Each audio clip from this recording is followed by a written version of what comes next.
As against large organizations who have built a brand for themselves, startup face two kinds of problems, if you will, right? On the one side, they don't have such a good brand. The brand, it still needs to be built. That's why it's a startup in the first place, right?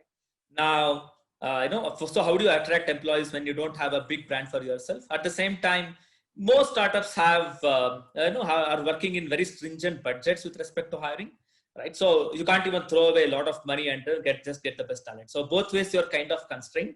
So what it means is that you only have your vision, right, and your personality to sell, right? That makes startup hiring a lot more interesting and challenging as compared to more established organizations, right? So what do you look for in people and how do you attract them, right? That goes to the basic question. Of course, the skills, say that goes unsaid, right? So does the person have the right kind of skill sets for the job and so on and so forth? That's like just the cost of entry, right?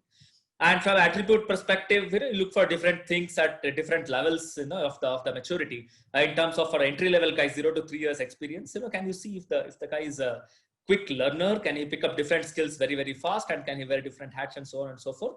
And also, within that, whatever limited amount of experience that the person has, right? Has he or she done something substantial in his in his or her past life? Maybe if he's just started out of college, right? Has he or she taken college life seriously and done something substantial in at least one aspect of college life?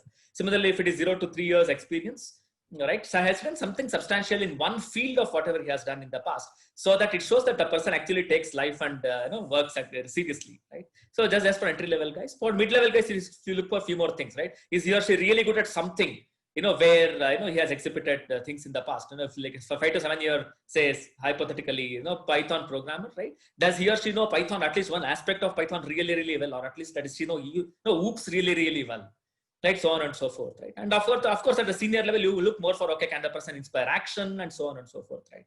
So these are generic things that you look beyond the basic skill fitment for the jobs. One key question that the hiring manager has to ask, irrespective of the level. So it might be the CEO hiring for his team, or it might be the entry level manager hiring for his team, right? Doesn't matter.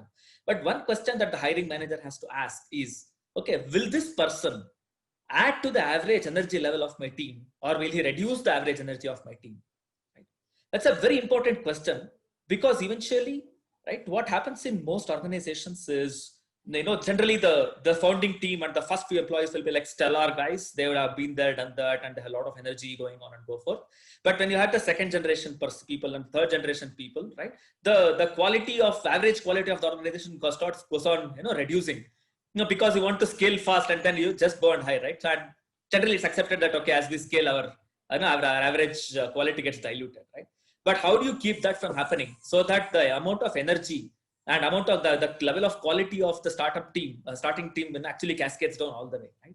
That is by asking this question continuously, right? So will this person add to the average energy of my team? If each person asks this, each hiring manager asks this question and has this as a very strict criterion, then everything else will get satisfied. And this includes personality aspects, this includes skill aspects, so on and so forth. So this is a very holistic question. And beyond that, of course, there are a few rules of thumb that have worked really, really well. And we have a lot of empirical evidence to prove them, right? One is that you should, to the extent possible, you should hire for the company and not for a particular role, right? You should let the person, assume that the person is going to stay with you for a long, long time, move across different teams or even different departments, right? And wear different hats. So is the person a company fit rather than just a team fit and the role fit? And next is that, always better to hire through references. And there is enough and more empirical evidence that people who come through references stay longer and perform better, than people who come just like that through other channels.